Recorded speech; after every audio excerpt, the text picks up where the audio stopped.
الحمد للہ رب العالمین والصلاة والسلام علی محمد الامین اعوذ باللہ من الشیطان الرجیم بسم اللہ الرحمن الرحیم۔ خواتین و حضرات، ہم سورہ نحل کی آیت 77 سے درس کی ابتدا کر رہے ہیں۔ اس سے پیچھے اللہ تعالیٰ نے دو مثالیں بیان کیں اور ان کے ذریعے سے یہ سمجھایا کہ انسان کے فکر میں تضاد نہیں ہونا چاہیے۔ وہ اگر اپنے گرد و پیش پر نگاہ ڈالے تو اس حقیقت کو سمجھ سکتا ہے کہ اس کے اپنے فیصلے کس طرح اصول پر مبنی ہوتے ہیں۔ اس کو اگر خواہشات، جذبات اور تعصبات سے الگ رکھ کے سوچنے کی تربیت دی جائے تو وہ بڑی حد تک راست فکر ہو جاتا ہے۔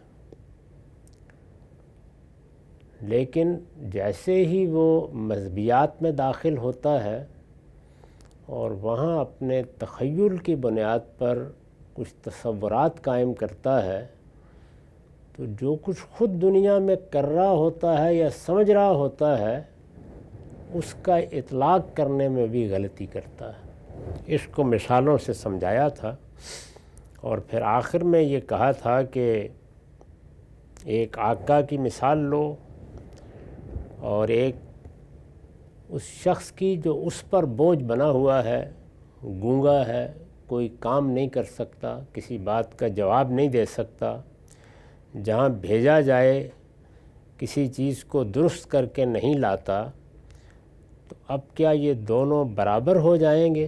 ایک طرف وہ صاحب ارادہ، صاحب عقل، صاحب علم ہستی ہے جو انصاف کی تعلیم دیتی ہے اور خود بھی سیدھی راہ پر قائم ہے، وہ ہے، اور دوسری جانب تمہارے یہ گونگے خدا۔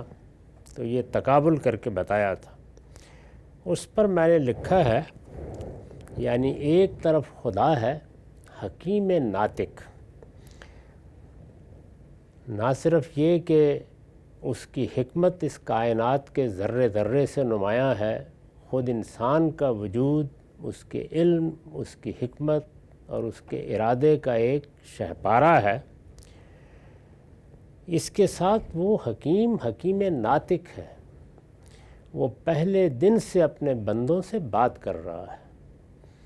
اس نے یہ باشعور مخلوق بنائی ہے تو اس کے ساتھ ابتدا سے مکالمے کا رشتہ قائم کیا ہے۔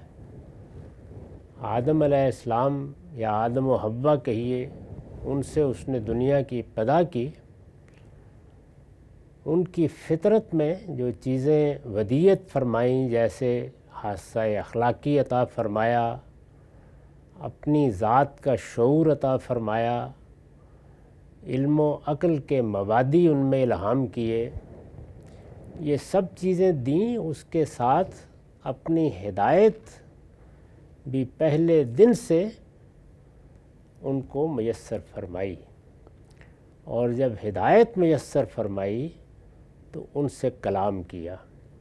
سورہ شورا میں اس کی وضاحت کی ہے کہ اللہ اپنے بندوں کے ساتھ جب کلام کرتا رہا ہے، یا جن بندوں کا وہ کلام کے لیے انتخاب کرتا ہے ان کے ساتھ کلام کی نوعیت کیا ہوتی ہے، تو تینوں صورتیں اس میں بیان کرتی ہیں۔ ما کان لبشر ان یکلمہ اللہ والی آیت میں یہاں یہ بتایا جا رہا ہے کہ وہ حکیم ناطق ہے، پہلے دن سے اپنی ہدایت دیتا رہا ہے، انسانی عقل کو جہاں اس کی رہنمائی کی ضرورت ہے اس نے فراہم کی ہے۔ تمہارے ہی اندر سے بعض لوگوں کا انتخاب کر کے جو کچھ سوالات پیدا ہو سکتے تھے ان کا جواب دیا ہے۔ جب تک تم اس کی دی ہوئی ابتدائی ہدایت پر رہے اس کی ضرورت نہیں تھی، لیکن جیسے ہی ضرورت پڑی تو فبعث اللہ النبیین مبشرین و منذرین، تو اس پروردگار نے پیغمبروں کی بعثت کا سلسلہ شروع کر دیا۔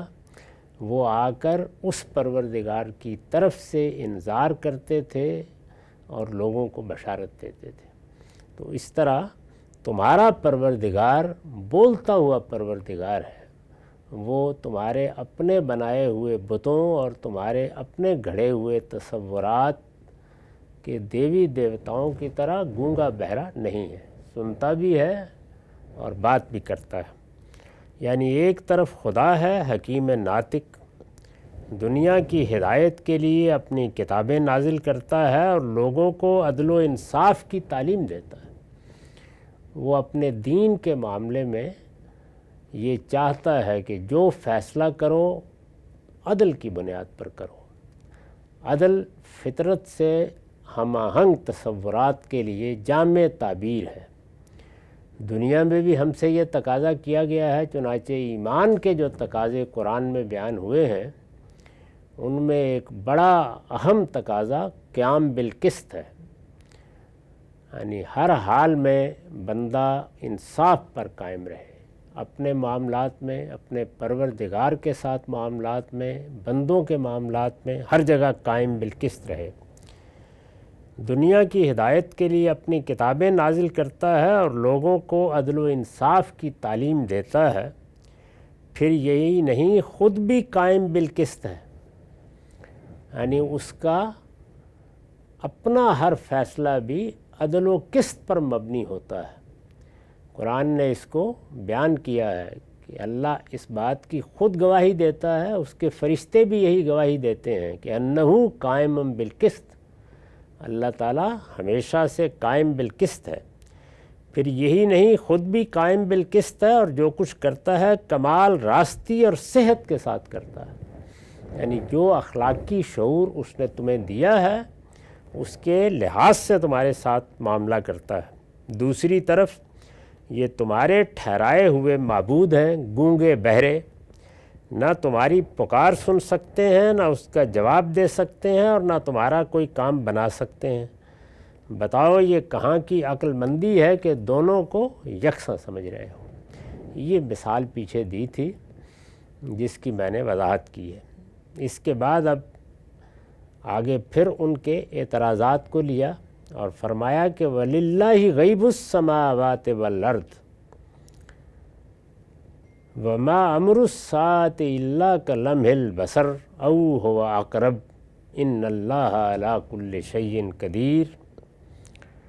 اس میں جو ربط کا مضمون ہے وہ یہ ہے کہ انہیں اصرار ہے، یعنی سورہ کے مخاطبین نبی صلی اللہ علیہ وسلم کی قوم کے لوگ، انہیں اصرار ہے کہ قیامت آنی ہے تو اس کا وقت بتایا جائے۔ بار بار یہی کہتے ہیں کہ قیامت قیامت شب و روز کر رہے ہو، ہمیں بھی جینے نہیں دے رہے، اپنی زندگی کو بھی اسی کی نظر کر رکھا ہے، تو یہ ذرا بتاؤ کہ ہمارے آباء و اجداد پر صدیاں گزر گئیں، دنیا کی اتنی تاریخ ہمارے سامنے ہے، انسان نے کیا کیا کروٹیں لیں، دنیا قائم تھی، دنیا قائم ہے، یہ کہاں سے آ جائے گی قیامت؟ اس کا وقت بتاؤ پھر کب آنی ہے تاکہ ہم بھی کچھ غور کرنے کے لیے تیار ہوں۔ انہیں اصرار ہے کہ قیامت آنی ہے تو اس کا وقت بتایا جائے۔ حقیقت یہ ہے کہ زمین اور آسمانوں کا سارا غیب اللہ ہی کے اختیار میں ہے۔ وَلِلَّهِ غَيْبُ السَّمَاوَاتِ وَالْأَرْضِ، یعنی جو چیزیں اس نے تمہارے مشاہدے کے لیے پیش کر دی ہیں ان کا علم تمہیں حاصل ہوتا ہے۔ تمہارے علم کی بنیاد ہی حواس ہے، علم بالحواس سے ہی تمہارے تمام علم کی ابتدا ہوتی ہے، خواہ وہ حواس ظاہری ہوں خواہ وہ حواس باطنی ہوں۔ اس لیے تمہارا دائرہ بھی وہی ہے۔ چنانچہ ہم یہ دیکھتے ہیں کہ اس وقت بھی سائنس نے جو بڑی کامیابیاں حاصل کی ہیں اس کو دو لفظوں میں بیان کیا جائے تو یہی ہے کہ حواس کی قوت بڑھ گئی ہے، لیکن علم کا ذریعہ وہی ہے، اور نئے علم نے تو اپنی ساری بنیاد ہی ہر چیز سے اپنے آپ کو الگ کر کے یعنی تخیلات اور توہمات سے الگ کر کے علم بالحواس ہی پر رکھی تھی۔ اللہ تعالیٰ نے جو حواس ہمیں دیے ہیں ان کا ایک دائرہ ہے، ان کی ایک حد ہے، اس سے آگے ہم صرف استنباط کر سکتے ہیں۔ یعنی جو چیزیں ہمارے حواس کی گرفت میں آتی ہیں، اشیاء ہوں، افعال ہوں یا ان کا باہمی ربط، اس سے قیاس کر کے، استنباط کر کے، انفر کر کے ہم بعض نامعلوم چیزوں تک یا نامحسوس چیزوں تک پہنچتے ہیں۔ یہی ہمارا دائرہ علم ہے۔ لیکن اللہ کو تو ان مراحل سے گزر کر کسی چیز کے علم تک پہنچنے کی ضرورت نہیں ہے۔ وہ زمین و آسمان کے سارے غیب کو جانتا ہے، اور یہ غیب اس کے اختیار میں ہے۔ یعنی جس چیز کو جب چاہے اپنے سامنے حاضر کر دے، جس چیز کو جب چاہے بولنے کے لیے کہہ دے، جس چیز کو جب چاہے اپنے مضمرات کھول کر رکھ دینے کا حکم دے، اس کے لیے تو جیسے قرآن مجید نے دوسری جگہوں پر تصویر کھینچی ہے کہ یہ سب ایسے ہی ہے کہ وہ کہتا ہے کہ ہو جائے تو اس کے لیے کوئی مسالہ جمع کر کے، کوئی نقشہ بنا کے انجینئروں کے حوالے نہیں کرنا پڑتا، اس کا اذن ہوتا ہے، اور وہ چیز جو اس کے لیے قاعدہ اس نے مقرر کر رکھا ہے اس کے مطابق ہونے لگ جاتی ہے۔ اگر اس کا اذن یہ ہے کہ چشم زدن میں ہو تو چشم زدن میں ہو جاتی ہے، اور اگر یہ ہے کہ اربوں سال میں ایک خاص مرحلے یا مراحل سے گزر کر ہو تو اس طرح ہونا شروع ہو جاتی ہے۔ اس کا معاملہ یہ ہے۔ تو فرمایا کہ زمین اور آسمانوں کا سارا غیب اللہ ہی کے اختیار میں ہے۔ اب ظاہر ہے کہ یہ بات کہ قیامت کب آئے گی، فلاں معاملہ کب ہوگا، یہ فیصلہ کب صادر ہوگا، قوموں کے فیصلے کیا ہوں گے، یہ سب چیزیں اللہ تعالیٰ نے اپنے اختیار میں رکھی ہیں، اور خاص کر قیامت کا علم تو کسی فرشتے کو دیا ہے نہ کسی پیغمبر کو، وہ اللہ ہی کے پاس ہے۔ زمین اور آسمانوں کا سارا غیب اللہ ہی کے اختیار میں ہے۔ اسی پر عطف کر کے اب یہ فرمایا کہ وَمَا أَمْرُ السَّاعَةِ إِلَّا كَلَمْحِ الْبَصَرِ أَوْ هُوَ أَقْرَبُ، اور قیامت کا معاملہ تو اتنا ہی ہے جیسے آنکھ جھپک جائے یا اس سے بھی پہلے۔ یعنی اس کو برپا کرنے کے لیے ہمیں کوئی بڑا اہتمام نہیں کرنا پڑے گا، جتنی دیر میں تم اپنی آنکھ جھپک دیتے ہو بلکہ اس سے بھی زیادہ تیزی کے ساتھ ہمارا حکم صادر ہوگا اور قیامت برپا ہو جائے گی۔ جیسے آنکھ جھپک جائے یا اس سے بھی پہلے، یہ اس کے لیے کچھ بھی مشکل نہیں ہے۔ ان اللہ علی کل شیء قدیر، اس لیے کہ اللہ ہر چیز پر قادر ہے۔ یہ اس کے لیے کچھ بھی مشکل نہیں ہے۔ یہ جملہ چونکہ تعلیل کے مقام پر ہے تو یہ اتنا حصہ مقدر کر دیا، اس کو کھول دیجئے۔ ان کے اعتراض کو سامنے رکھ کر جو کچھ فرمایا ہے اس کا خلاصہ یہ ہے کہ اس عالم کی ایک ایک چیز اس نے بنائی ہے، وہ ان کا خالق ہے، ان کے مضمرات کو جانتا ہے۔ کوئی ایسی چیز نہیں جو اس کے لیے غیب ہو۔ تمہارے لیے ایک عالم شہود ہے جو تمہارے حواس کے دائرے تک محدود ہے، لیکن وہ اس طرح کی کسی محدودیت میں نہیں ہے۔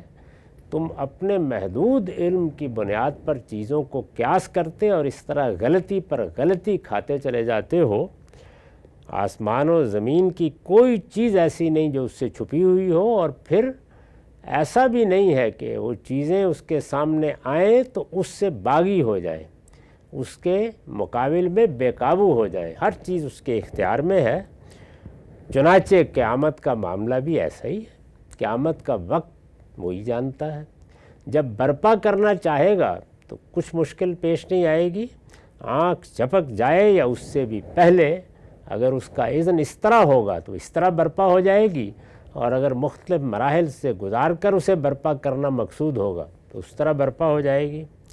اس لیے کہ اللہ ہر چیز پر قادر ہے۔ یہ اس کی قدرت کا ادنا ظہور ہوگا، اس سے زیادہ کچھ بھی نہیں۔ واللہ اخرجکم من بطون امہاتکم لا تعلمون شیئا۔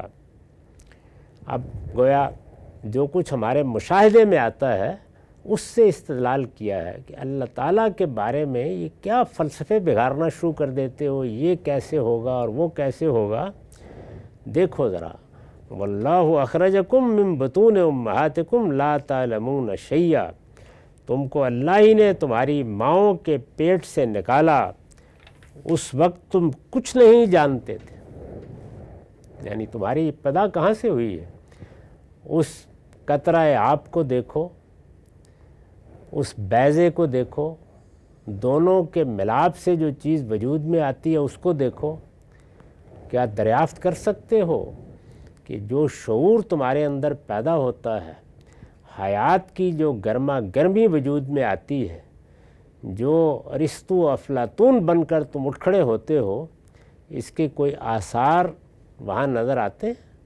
پھر پیدا ہوتے ہو تو تمہارا وجود اس وقت تمام اعضاء کے ساتھ تیار کر دیا جاتا ہے، تم پورے کے پورے انسان ہوتے ہو، ہر چیز بن جاتی ہے، لیکن علم ناتوانی، ذرا غور کرو کس درجے ضعیف ہوتے ہو، کتنے بے علم ہوتے ہو۔ لا تعلمون شیئا، کچھ بھی نہیں جانتے۔ فرمایا کہ اس موقع پر وہی پروردگار ہے جو تمہارے اندر وہ چیزیں ودیت کرتا ہے جس سے پھر یہ علم پیدا ہوتا ہے، عقل وجود میں آتی ہے، مختلف حواس اپنا کام شروع کرتے ہیں، حصے جمالیات بیدار ہونا شروع ہو جاتی ہے، اخلاقی فیصلے سنانا شروع کر دیتے ہو، ایک دنیا وجود میں آتی ہے۔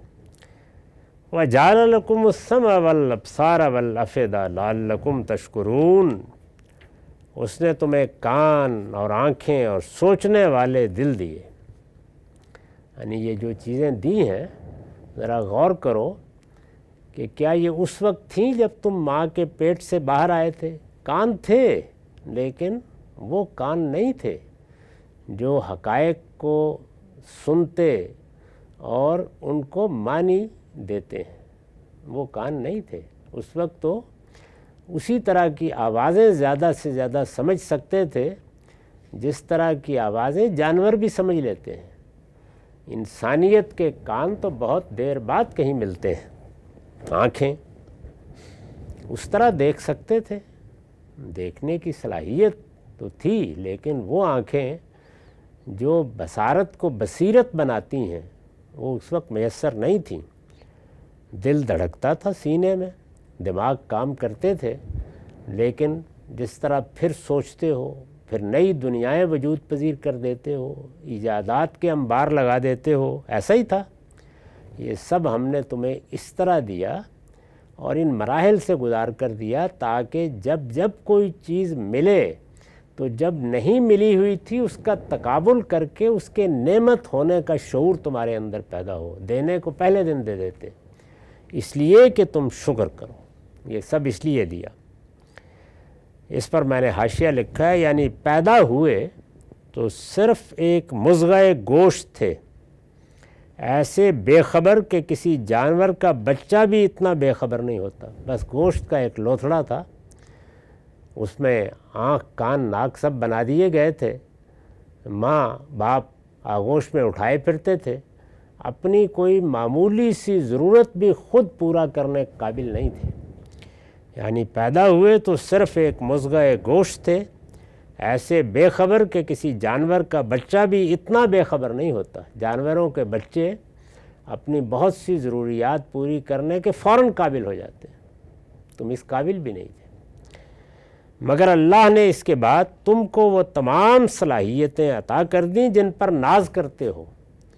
اب اگر انسان ہو اور فلسفے تراشتے ہو، کائنات کے راز کھولتے ہو، غوامض اور اسرار کا مطالعہ کرتے ہو، نئی دنیایں دریافت کرتے ہو، اس کائنات پر طاقت کرنے کے منصوبے بناتے ہو، ایجادات پر ایجادات کرتے چلے جاتے ہو، ایک کے بعد دوسری حقیقت کی طرف پرواز کے لیے پر کھولے ہوئے ہر وقت تیار بیٹھے ہو، یہ سب جو کچھ تمہیں اس پروردگار نے عطا فرمایا ہے یہ تمہارے لیے سرمایہ ناز ہے، لیکن کبھی پیچھے مڑ کر دیکھو، یہ تم لے کر نہیں آئے تھے، یہ سب اس نے تدریج کے ساتھ نمایاں کیا ہے۔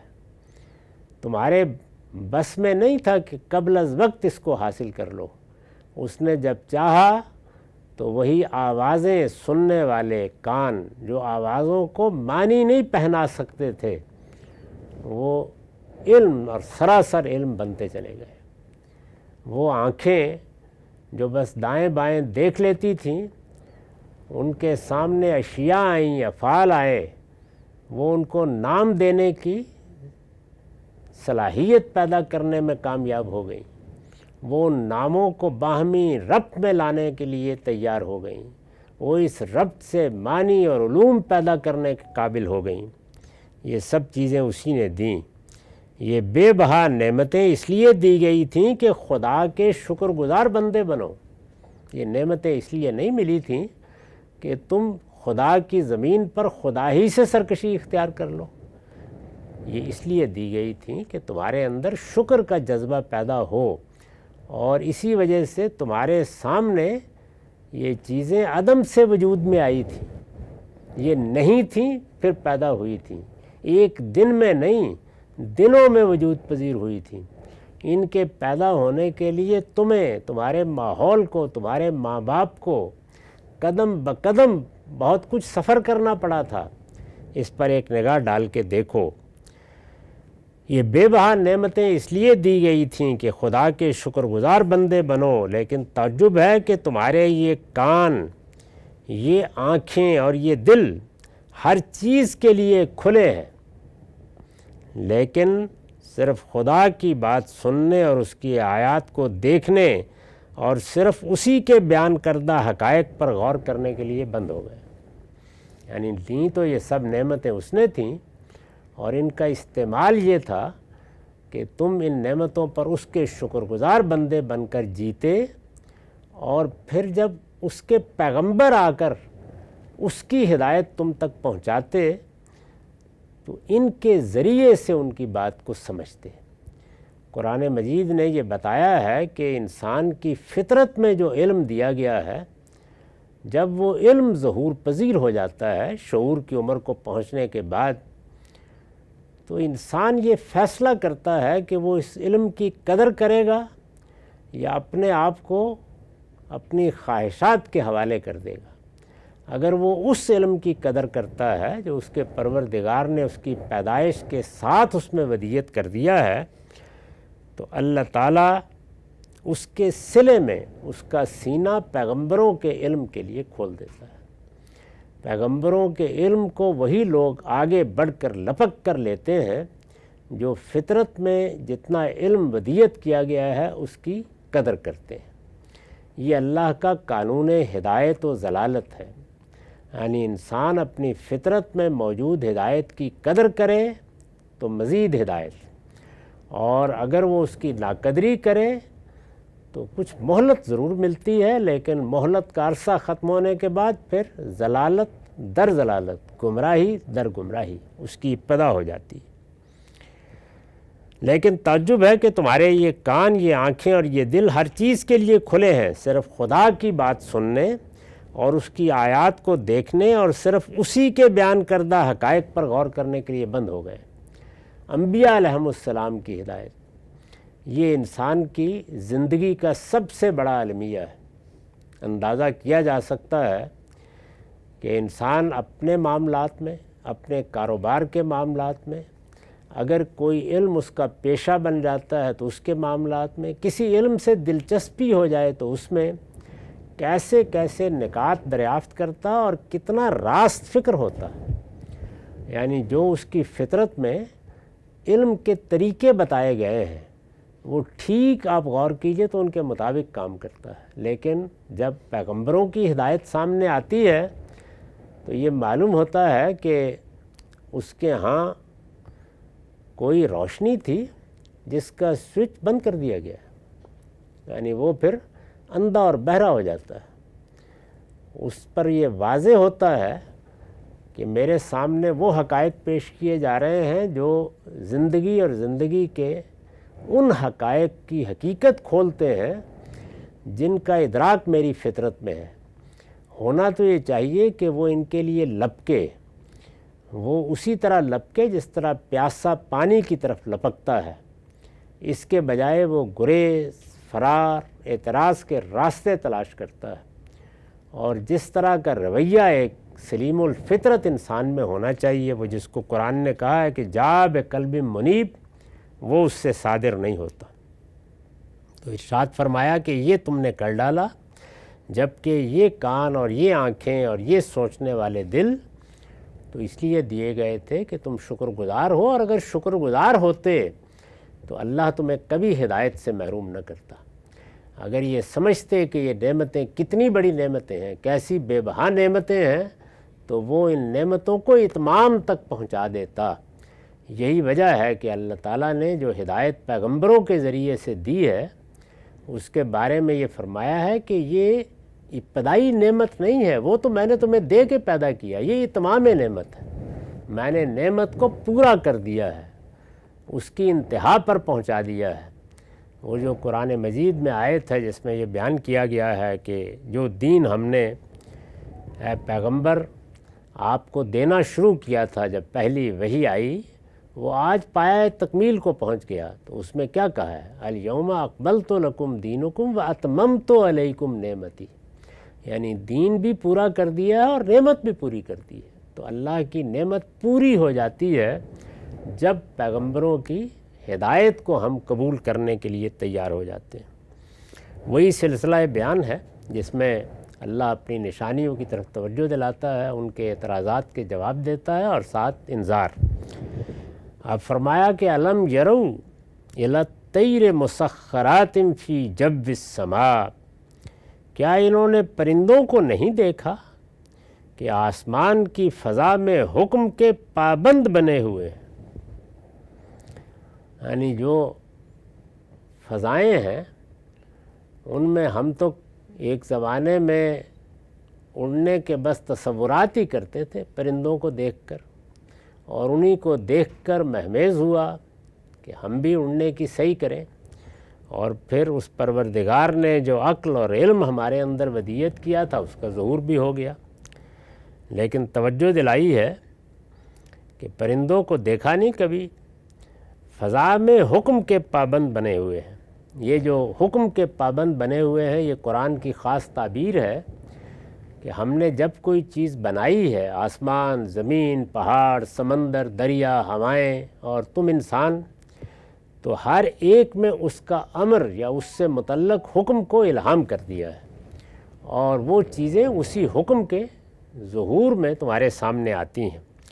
چنانچہ میں نے اس کی وضاحت کی ہے کہ یہ پرواز کے لیے پرندوں کی نہایت موزوں ساخت، یعنی ان کو ایسے بنایا ہے کہ وہ ساخت پرواز کے لیے بالکل مناسب ہو گئی ہے، اور زمین کے اوپر ہوا کے اس نظام کی طرف اشارہ ہے جس کے بغیر پرندوں کا اڑنا ممکن نہیں تھا۔ یہ امر الہی ہے جس نے ہم آہنگی پیدا کر کے ایک چیز کو دوسری چیز کے ساتھ وابستہ کر دیا ہے، اور اس سے نئے نئے پہلو سامنے آتے چلے جاتے ہیں۔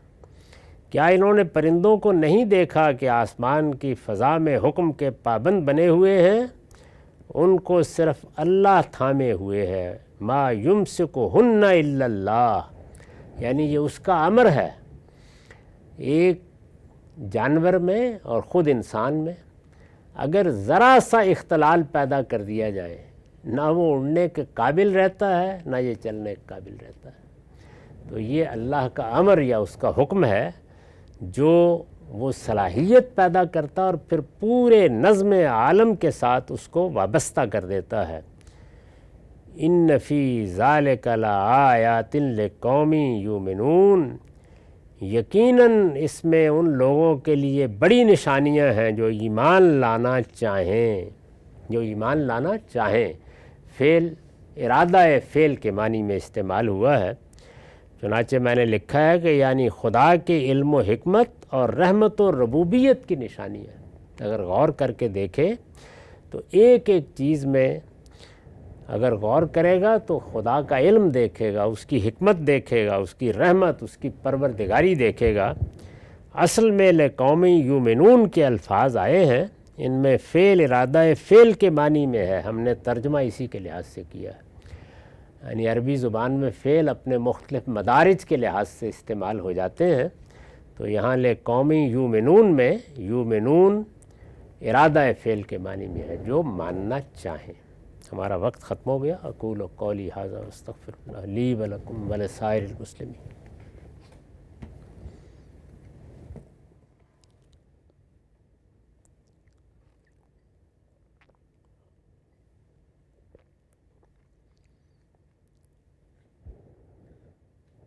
بسم اللہ الرحمن الرحیم۔ عن عائشۃ قالت قال رسول اللہ صلی اللہ علیہ وسلم من احدث فی امرنا ھذا ما لیس منہ فہو رد۔ یہ مسند احمد کی روایت ہے، اس کا رقم ہے 26,329۔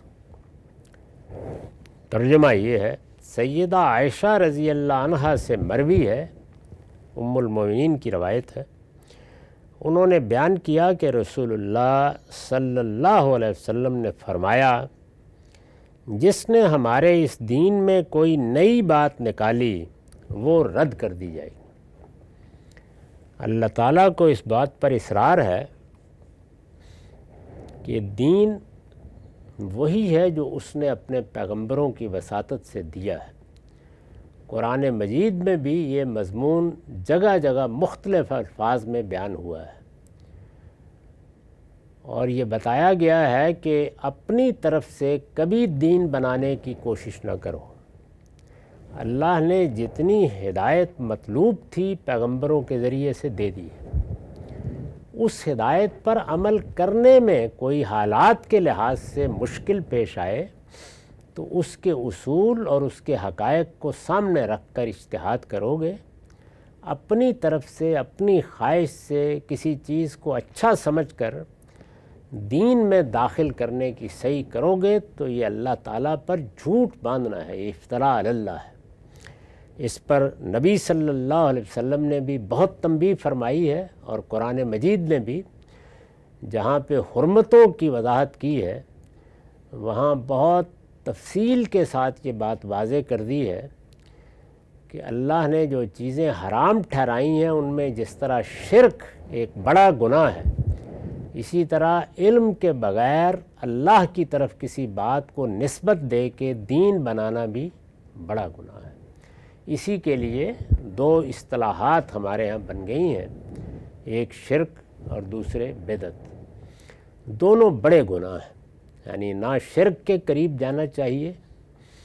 اللہ تعالیٰ نے واضح طور پر اہل کتاب کو متنبہ کیا ہے کہ اگر جانتے بوجھتے شرک کا ارتکاب کرو گے تو یاد رکھو اللہ ہر گناہ کو اپنے قانون کے مطابق چاہے گا تو معاف کر دے گا، لیکن شرک کو معاف نہیں کرے گا۔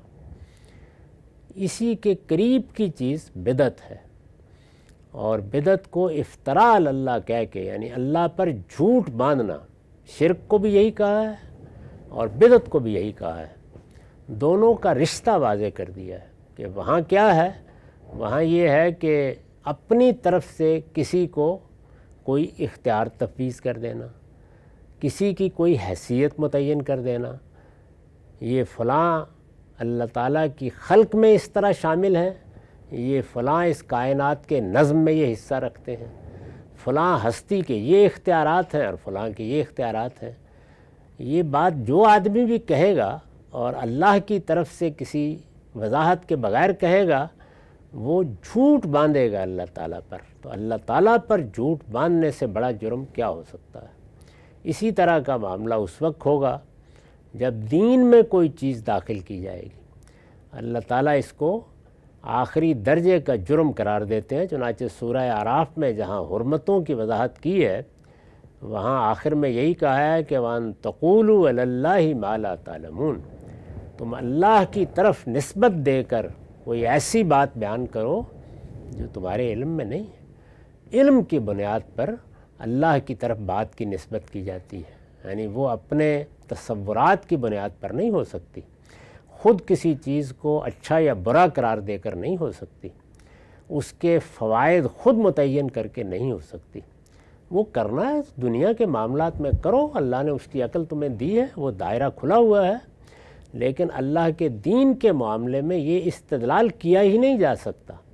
وہاں جو کچھ کہنا ہے وہ بربنائے علم کہنا ہے، اور بربنائے علم کہنے کے لیے اب یہ اللہ کی کتاب ہے یا پیغمبر کا ارشاد ہے، تو بتاؤ وہاں کہاں یہ بات کہی گئی ہے؟ اگر ایسا نہیں ہے تو وہ بدعت ہے، اور بدعت اگر داخل کرو گے دین میں تو اللہ کے ہاں وہ رد کر دی جائے گی۔ تم خیال کر رہے ہو کہ ہم نے تو بڑا اچھا کام کیا ہے، لیکن وہ قیامت میں منہ پر مار دی جائے گی، اللہ قبول نہیں کرے گا۔ اس پر میں نے حاشیہ لکھا ہے، یعنی کوئی نیا عقیدہ یا عمل دین میں داخل کیا یا پہلے سے موجود کسی عقیدہ و عمل کو کوئی نئی صورت دے دی، اس کو بدعت کہتے ہیں۔ دین میں کوئی عقیدہ داخل کر دیا، یہ بات ماننی چاہیے، یا دین میں کسی نئے عمل کی ابتدا کر دی جو عمل اللہ کے پیغمبر سے ثابت نہیں ہے، تو یہ بدعت ہوگی۔ پہلے سے موجود کوئی عمل ہے، اس کو کرنے میں یا کسی عقیدے کو بیان کرنے میں بعض حدود شرائط ایسی لگا دیں کہ جس سے اس کی ایک نئی صورت بن گئی، دونوں صورتیں بدعت ہیں۔ یہ ظاہر ہے کہ اللہ پر جھوٹ باندھنا ہے۔ سورہ اعراف کی آیت 33 میں فرمایا ہے کہ اللہ نے جن چیزوں کو حرام قرار دیا ہے ان میں سے ایک یہ بھی ہے کہ تم اللہ پر افترا کر کے کوئی ایسی بات کہو جسے تم نہیں جانتے، یعنی اللہ کی طرف سے تمہارے علم میں نہیں آئی، اس کی کتاب میں نہیں لکھی ہوئی، اس کے پیغمبر نے کبھی ارشاد نہیں فرمائی، تو آخر تم نے کیسے یہ جانا کہ یہ اللہ کے دین میں کوئی پسندیدہ بات ہوگی؟ اگر جاننے کا کوئی ذریعہ نہیں بتا سکتے تو پھر تم کیا کر رہے ہو؟ اس کو اگر اپنے پیروکاروں میں، اپنے سننے والوں میں دین کی حیثیت سے پیش کر رہے ہو، اسے رواج دے رہے ہو، اس کا دفاع کر رہے ہو، تو غور کرو تم اللہ پر جھوٹ باندھ رہے ہو۔ اسی کو اصطلاح میں بدعت کہا جاتا ہے، یعنی ہمارے ہاں بدعت کا مطلب عربی زبان میں نئی بات، یعنی خود لفظ میں کوئی خرابی نہیں تھی۔ رسالت مآب صلی اللہ علیہ وسلم نے جب مختلف اسالیب میں اس پر تنبیہ فرمائی اور یہ لفظ خود بھی استعمال کیا، جیسے کہ جو پیچھے حدیث ہم نے پڑھی تھی اس میں یہی لفظ استعمال ہوا ہے، اور یہ کہا گیا ہے کہ جس نے ہمارے دین میں کوئی نئی بات نکالی تو وہ بدعت ہے، اور کل بدعت ضلالہ، وہ گمراہی ہے۔ تو بدعت گویا رسالت مآب صلی اللہ علیہ وسلم کے اس بیان کے نتیجے میں ایک اصطلاح بن گئی، ورنہ نئی بات کے لیے عربی کا عام زبان کا لفظ ہے۔ اسی کو اصطلاح میں بدعت کہا جاتا ہے۔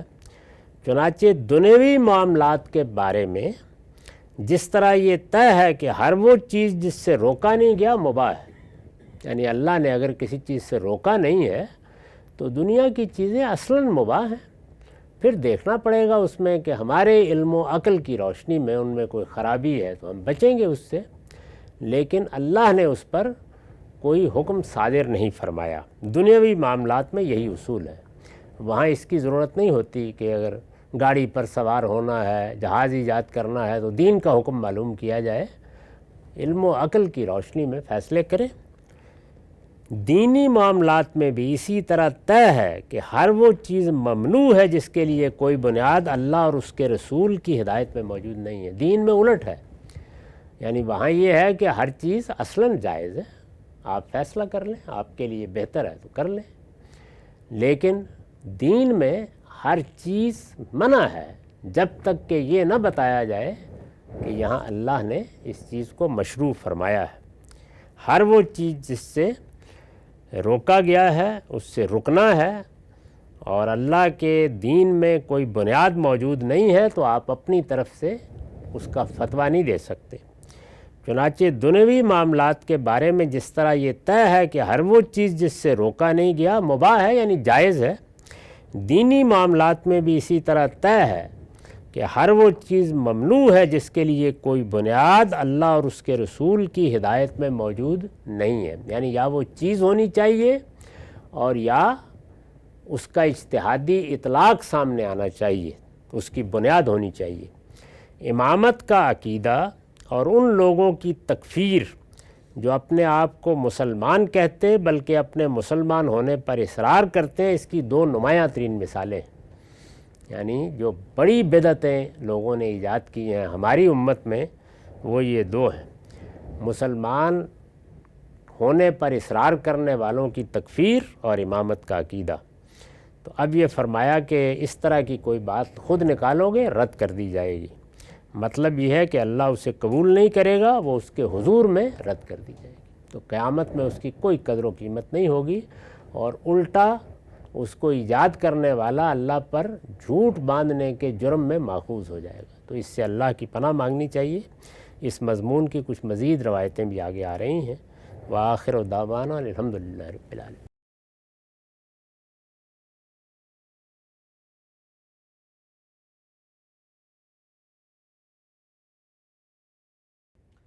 بسم اللہ الرحمن الرحیم۔ السلام علیکم۔ غامدی صاحب کے ساتھ ہفتہ وار سوال و جواب کی براہ راست نشست کو لے کے پھر ڈیلیس امریکہ غامدی سینٹر سے حاضر خدمت آغاز کرتے ہیں۔ ہم سے بہت شکریہ آپ کے وقت کا۔ ولی عہدی کی بحث سید امیر معاویہ نے اپنے بعد یزید کو اپنا جانشین اور اپنا ولی عہد نامزد کر دیا اور پھر انہوں نے حکومت سنبھال لی۔ اس پورے مسئلے کو دینی نقطہ نظر سے کیسے دیکھا جاتا ہے اور پھر جو آگے کے معاملات ہوئے ایک ایک کر کے قدم بقدم غامدی صاحب سے ہم استفادہ کر رہے ہیں۔ ہم سب بات یہاں تک پہنچ چکی تھی کہ ایک شخص نے اپنا خلیفہ منتخب کیا، اس کو جانشین بنا دیا اور ملوکیت کے طرز پہ پورے کے پورا جو سیاسی نظم تھا اس کو لوٹا دیا۔ ایک دوسرا فریق وہاں پر موجود ہے، اس نے اس کو مانا نہیں۔ آپ نے فرمایا تھا کہ یہ مانا نہیں تک کی بات ہے، چیلنج کرنا، خروج کرنا، بغاوت کرنا یا پھر اس کے خلاف برسر پیکار ہو کے جنگ کی صورت پہ آمادہ کرنا لوگوں کو، یہ معاملہ نہیں ہو۔ چاہتا ہوں وہیں سے ذرا چند توضیحی نکات کو آپ کی خدمت میں پیش کروں۔ ملوکیت کے اندر ایک نظام پیش کیا گیا ہے، ایک فریق اس کو نہیں مان رہا، نہ صرف یہ کہ نہیں مان رہا بلکہ اس نے اس جگہ پر جہاں پر اس کے حامی موجود ہیں وہاں پر کچھ لوگوں کو روانہ کیا ہے۔ وہاں پر مسلم بھی نکیل گئے ہیں، کوفہ میں ان سے بیعت لینے کے سلسلے کا آغاز ہو گیا ہے، یہاں پر حکومت کو ماننے سے انکار کر دیا گیا ہے۔ تو یہ سارا کا سارا جو معاملہ ہے یہ اس ملوکیت کے اندر کیا آپ کی نظر میں محض ایسے ہی ہے کہ الیکشن ہو گیا اور اس کو آدمی نے قبول نہیں کیا؟ جب الیکشن ہوتے ہیں اور اسے کوئی قبول نہیں کرتا تو اس کا مطلب بھی یہی ہوتا ہے کہ بڑا واقعہ ہو گیا ہے، اور اگر جن لوگوں نے قبول نہیں کیا وہ بڑے سیاسی زعماء ہیں، ان کی کوئی حیثیت ہے، تو حکومتوں کے تختے الٹ جاتے ہیں۔ یاد کریں خود ہمارے ملک میں انتخابات کرائے گئے، یہ انتخابات ذوالفقار علی بھٹو صاحب نے کرائے۔ وہ ایک مقبول سیاسی شخصیت تھے، کم و بیش 7 سال تک اقتدار میں رہ چکے تھے۔ ان انتخابات کے نتائج کو ان کے مقابلے میں جو لوگ انتخاب لڑ رہے تھے انہوں نے قبول کرنے سے انکار کر دیا۔ جب قبول کرنے سے انکار کر دیا اور ان کی حمایت میں لوگ بھی باہر نکل آئے، جگہ جگہ احتجاج ہونے لگا، تو حکومت کا نظم معطل ہو گیا۔ اس کے بعد آپ جانتے ہیں کئی مہینے تک مذاکرات کرنا پڑے، دونوں طرف کے لوگ بیٹھے اور انہوں نے مذاکرات کیے۔ یہ الگ بات ہے کہ وہ مذاکرات کامیاب نہیں ہوئے اور پھر پاکستان کی فوج نے اقتدار سنبھال لیا، جیسے کہ وہ ہمیشہ کرتی رہی ہے۔ اس طرح کے معاملات جمہوریتوں میں پیش آ جاتے ہیں۔ سب سے پہلے اس بنیادی بات کو سمجھیے کہ حکومت کا جو بھی نظام قائم ہوگا وہ بالکل امرہم شورا بینہم کے طریقے پر قائم ہو گیا۔ کیا اس سے اختلاف ممنوع ہے؟ یہ بات کہ کیا چیز ممنوع ہے، کیا جائز ہے، یہ کوئی نظام طے نہیں کرے گا، یہ تو اخلاق کی اصولوں پر طے ہوگا۔ انسان کے جو بنیادی حقوق فطرت متعین کرتی ہے ان سے طے ہوگا، اور ہمارے ہاں ظاہر ہے کہ اللہ کا دین طے کرے گا۔ تو اللہ کے دین میں یہ بات کہ مجھے آپ سے اختلاف ہے، میں اس اختلاف کا اظہار کر رہا ہوں، آپ صدیق و فاروق کے درجے کے حکمران ہیں، اس صورت میں بھی مجھے حق دیا گیا ہے کہ میں اختلاف کا اظہار کر دوں۔ میں بات سننے سے انکار کر دوں؟ میں نے مثال دی تھی کہ سیدنا صدیق سے بڑی شخصیت اس وقت مسلمانوں میں کون سی ہو سکتی ہے؟ ان کے بارے میں سیدنا عمر نے یہ فرمایا کہ مجھے ادنا تردد بھی نہیں تھا جب میں نے ان کا ہاتھ تھاما ہے سقیفہ بنی ساعدہ میں، مجھے معلوم تھا کہ لوگ میرے فیصلے کو مان لیں گے۔ اس وقت میں نے فتنے کا اندازہ کر کے یہ اقدام کر دیا ہے۔ اس کی دلیل انہوں نے کیا دی؟ بخاری کے الفاظ ہیں تقطع العناق علیہ، وہ ایسی شخصیت تھے کہ ان کے سامنے بڑے بڑوں کی گردنیں جھک جاتی تھیں۔ ہم نے خود اپنی زندگی میں اپنے زمانے میں ایسے بڑے لوگوں کو دیکھا ہے کہ ان کی جماعتوں ہی میں نہیں بلکہ قوم اور ملک کی سطح پر بھی ان کی بات اسی عزت سے سنی جاتی تھی اور لوگ ان کی بات مان لیتے تھے۔ اس وقت بھی جو بڑے رہنما ہیں اگر آپ غور کر کے دیکھیں تو خود ہمارے اپنے ملک میں ان کو یہی حیثیت حاصل ہو جاتی ہے۔ اس سب کے باوجود کہ سارے لوگوں نے ان کی بیعت کر لی۔ بیعت کرنے کا مطلب بھی سمجھ لیں، یہ کوئی ووٹ دینا نہیں ہوتا، یعنی جب ایک شخص حکمران منتخب ہو جاتا تھا تو اس سے عہد اطاعت باندھا جاتا تھا۔ آپ لوگوں کے ہاں اس کی موجودہ زمانے میں وہی صورت آپ کو نظر آئے گی جو آپ اپنی اسمبلی میں یا اپنی سینٹ میں دیکھتے ہیں کہ جب انتخاب ہو کر لوگ وہاں چلے جاتے ہیں تو وہ حلف اٹھاتے ہیں، گویا اس بات کا عہد کرتے ہیں کہ جو اس ملک کا قانون ہے، جو ضابطے ہیں، جو دستور ہے، ہم اس کے پابند رہیں گے۔ تو بیعت اصل میں عہد اطاعت ہے۔ اب ایک شخص کو لوگوں نے حکمران منتخب کر لیا، سیدنا صدیق جیسی شخصیت کو منتخب کر لیا اور انہوں نے ذمہ داری سنبھال دی۔ اگلے دن انصار نے بھی ان کی بیعت کر لی، مہاجرین نے بھی ان کی بیعت کر لی، کوئی ادنا درجے کا اختلاف بھی سامنے نہیں آیا۔ زیادہ سے زیادہ یہ کہا جا سکتا ہے کہ سیدنا علی نے توقف فرمایا، لیکن سعد بن عبادہ نے تو بعد میں بھی ان کو نہیں مانا، وہاں سے چلے ہی گئے۔ سعد بن عبادہ معمولی شخصیت نہیں تھے، یعنی یہ وہ شخصیت ہیں جن کے بارے میں سقیفہ بنی ساعدہ میں یہ بحث ہو رہی تھی کہ وہ رسالت مآب صلی اللہ علیہ وسلم کے بعد اقتدار سنبھالیں گے۔ انصار کے سب سے بڑے رہنما کی حیثیت انہی کو حاصل تھی۔ دو ہی بڑے لوگ تھے انصار میں سے، ایک سعد بن عبادہ اور دوسرے سعد بن معاذ، دونوں بڑے لیڈر، یعنی ایک لحاظ سے اوس و خزرج کے زعماء کی حیثیت رکھتے تھے۔ اس سب کے باوجود اس کو کسی نے کوئی بڑا جرم قرار نہیں دیا، سیدنا صدیق نے اس کے خلاف کوئی کارروائی نہیں کی۔ تو اب ذرا ابتدا سے دیکھیے، یعنی مجھے ایک حکومت قائم ہو گئی ہے اور بالکل ٹھیک جمہوری طریقے پر قائم ہو گئی ہے، اختلاف ہے اس سے، میں اپنے اختلاف کا اظہار کروں گا، میں اس پہ تنقید کر رہا ہوں، تنقید کروں گا۔ جو آدمی منتخب کیا گیا ہے مجھے اس پر اطمینان نہیں ہے، میں اپنے عدم اطمینان کا اظہار کروں گا۔ ان میں سے کوئی چیز بھی جرم نہیں ہے۔ اور اس وقت کے لحاظ سے اگر دیکھیں تو جب کوئی شخص بیعت سے انکار کر دیتا تھا تو اس کا مطلب یہ ہے کہ وہ اس انتخاب کو قبول نہیں کر رہا۔ قبول نہیں کر رہا تو آپ اس کے پاس جائیں گے، اس کی منت سماجت کریں گے، اس کو آمادہ کرنے کی صحیح کریں گے۔ سیدنا علی کے ساتھ یہی معاملہ ہوا، ان سب مراحل سے گزریں گے، اس کے بعد یہ دیکھیں گے کہ اگر کوئی فتنہ پیدا نہیں ہو رہا، فساد پیدا نہیں ہو رہا تو نظر انداز کر دیا جائے۔ یعنی ایک ایک شخص سے بیعت لینا کیا کوئی لازم ہے؟ اس وقت حکومتیں قائم ہو جاتی ہیں ہمارے ملکوں میں، ہزاروں لوگوں کو، لاکھوں لوگوں سے ان سے اختلاف ہوتا ہے۔ اگر لوگوں سے کہیں کہ آئے یہ فلاں صاحب کی بیعت کر لیں، ان کی حکومت قائم ہو گئی ہے، تو آپ کے خیال کے مطابق سب لوگ کرنے کے لیے حاضر ہو جائیں گے؟ تو بیعت عہد اطاعت ہے۔ اس وجہ سے اگر کسی نے اختلاف کیا ہے، کرنے سے انکار کر دیا ہے، تو اس پر کوئی کارروائی کیوں کریں گے آپ اس کے خلاف؟ میں یہ نہیں عرض کر رہا کہ حکومتیں کارروائی کرتی نہیں، کرتی ہیں، لیکن میں تو آپ کو یہ بتا رہا ہوں کہ آپ کے دین میں کیا یہ بتایا گیا ہے کہ اس شخص کی گردن مار دی جائے؟ آپ جائیں گے، بات کریں گے، قائل کرنے کی صحیح کریں گے، ان کی حمایت حاصل کرنے کی صحیح کریں گے۔ اس وقت بھی یہی ہوتا ہے، لوگ منتخب ہو جاتے ہیں، دوسرے بعض رہنما، بعض زعماء، بعض پارٹیوں کے لیڈر اس سے اختلاف کا اظہار کرتے ہیں، ان کے پاس جاتے ہیں، رات رات بھر مذاکرات ہوتے رہتے ہیں۔ اسی طریقے سے حکومتیں قائم ہو جاتی ہیں، بین الاقوامی سطح پر ان حکومتوں کو تسلیم کرنے سے انکار کر دیا جاتا ہے۔ افغانستان کی حکومت کو اس وقت دنیا نے تسلیم نہیں کیا، ہم نے بھی تسلیم نہیں کیا ہوا، پھر یعنی انہیں ہم پر حملہ آور ہو جانا چاہیے۔ تو کسی حکومت کو فرد تسلیم نہیں کرتا، کسی حکومت کو کوئی جماعت تسلیم نہیں کرتی، اسی طریقے سے کوئی قوم تسلیم نہیں کرتی، ممالک تقسیم نہیں کرتے، بین الاقوامی قانون تسلیم نہیں کرتا۔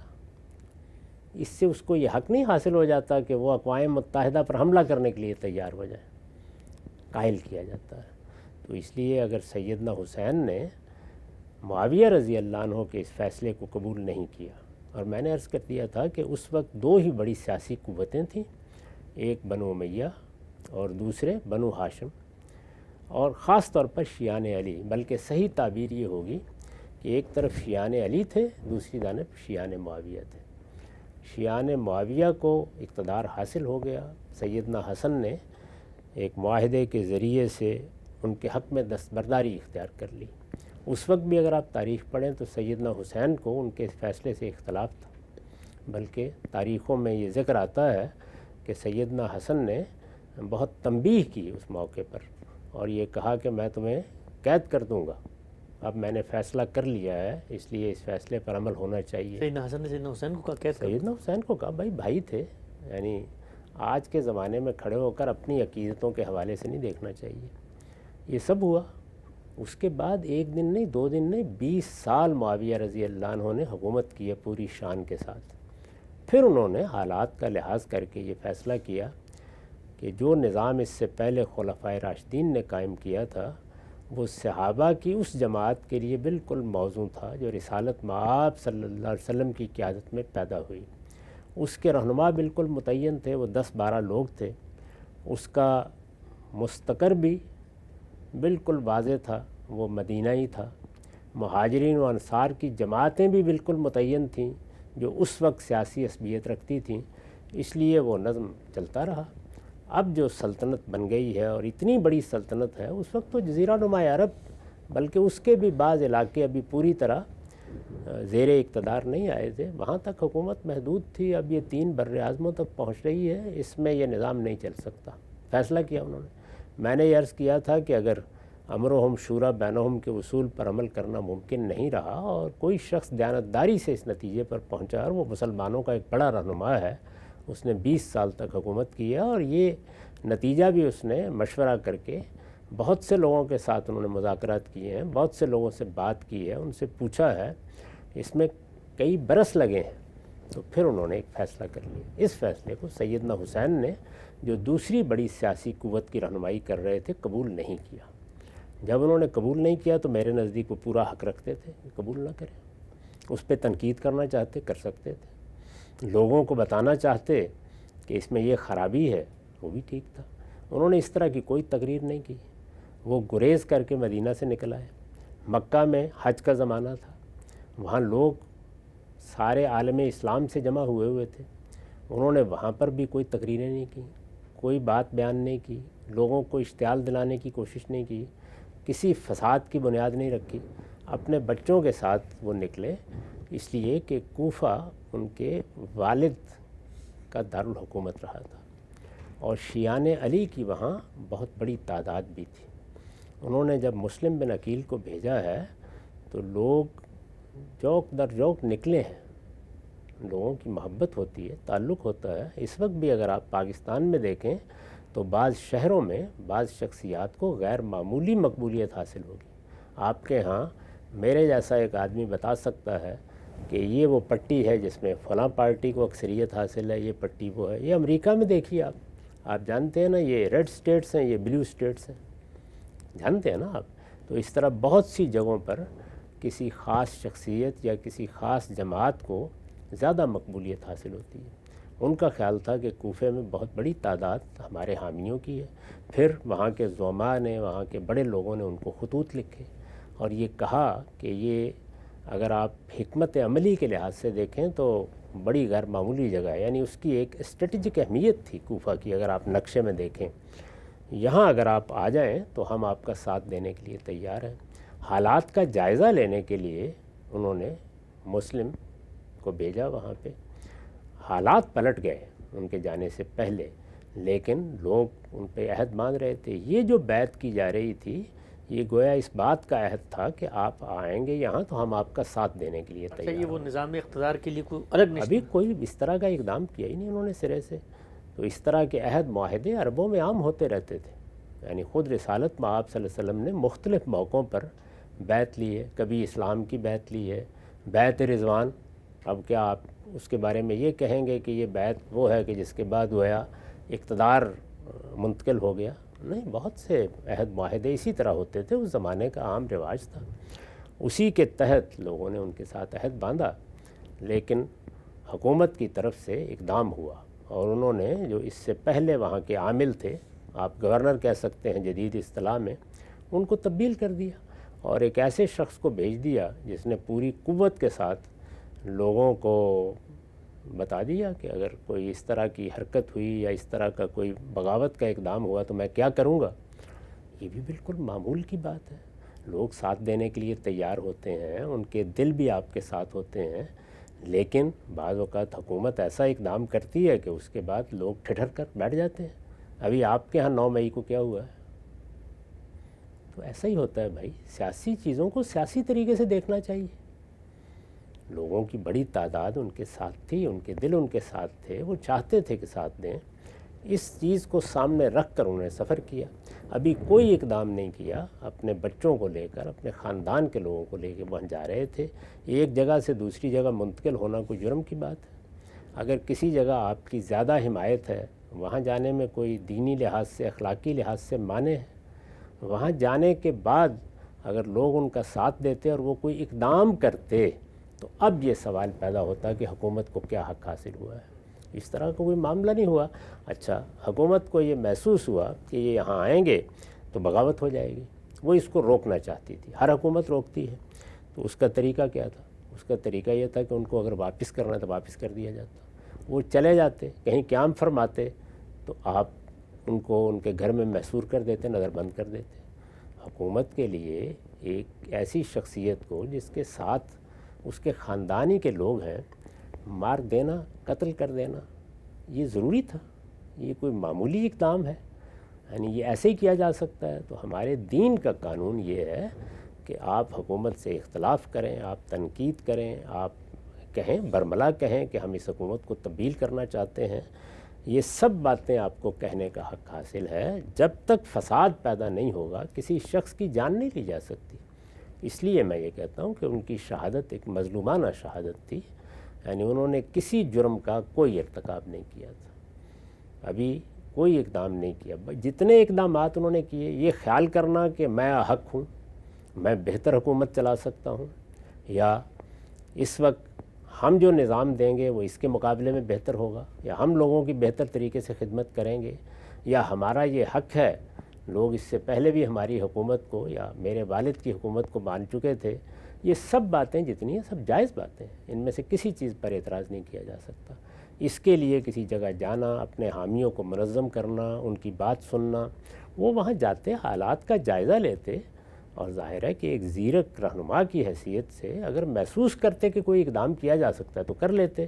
اچھا، اقدام کرنا کوئی ممنوع چیز ہے؟ جب حکومت استبداد کی بنیاد پر قائم ہوتی ہے، یعنی میں نے آگے جا کے دہلی کے تخت پر قبضہ کر لیا تو میرا حق تھا کہ میں قبضہ کر لوں، اب آنے والے کا حق نہیں ہے، یہ سب ہوگا۔ حکومتوں کو کسی اقدام کے خلاف کوئی اقدام کرنے کا حق اس وقت حاصل ہوتا ہے جب فساد برپا کر دیا جائے، کیونکہ قرآن نے یہ بات صاف صاف لفظوں میں کہہ دی ہے کہ انہو من قتل نفسا بغیر نفس و فساد فی الارض فکانما قتل الناس جمیعا۔ کسی شخص کی جان اسی وقت لی جا سکتی ہے کہ وہ کسی کو قتل کر دے یا کوئی فساد برپا کرے۔ اس طرح کی کوئی چیز نہ انہوں نے مکے میں کی، نہ مدینے میں کی، نہ راستے میں کی، نہ یہاں آ کے کی، بلکہ بار بار کہا کہ مجھے واپس جانے دیا جائے۔ کیوں نہیں واپس جانے دیا گیا؟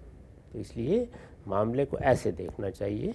ملوکیت کس طرح سے رد عمل ظاہر کرتی ہے وہ ہم جانتے ہیں کس طرح کرتی ہے، لیکن ہمارے دین میں ہر چیز کا دین کے زاویے سے جائزہ لیا جائے گا۔ آپ کے سوالات بھی یہی ہیں، ولی عہدی کی بحث آپ نے کہاں سے شروع کی تھی؟ وہ ملوکیت سے شروع کی تھی یا دین سے شروع کی تھی؟ تو اس میں نے آپ کو یہ بتایا کہ دین میں تو یہ طے کر دیا گیا ہے کہ امرہم شورا بینہم، یہی دین کی ہدایت ہے، یہی دین کا مطالبہ ہے، اسی کے مطابق حکومتیں قائم ہونی چاہیے۔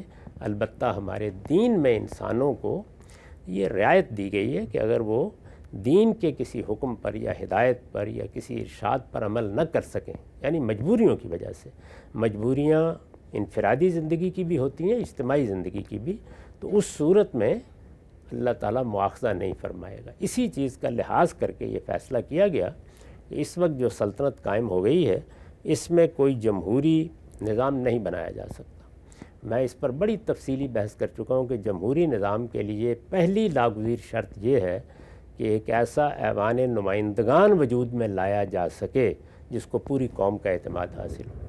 ایسا اگر نہیں ہے تو آپ جمہوری حکومت نہیں قائم کر سکتے۔ اس مجبوری کی وجہ سے یہ طے کیا گیا کہ اتنی بڑی سلطنت میں ملوکیت کا نظم ہی بہتر ہے۔ اور اس وقت ظاہر ہے کہ میں نے عرض کیا 2 جماعتیں تھیں، 2 بڑی سیاسی قوتیں تھیں، شیعان علی تھے، شیعان معاویہ تھے۔ شیعان معاویہ کے پاس حکومت آ چکی تھی، 20 سال سے وہ حکومت کر رہے تھے، تو وہ اگر ملوکیت کا فیصلہ کریں گے تو اپنے مخالفین کی کسی جماعت کو جا کر کہیں گے کہ آپ اقتدار سنبھال لیں، وہ اپنے اندر ہی فیصلہ کریں گے، اور یہی فیصلہ انہوں نے کیا۔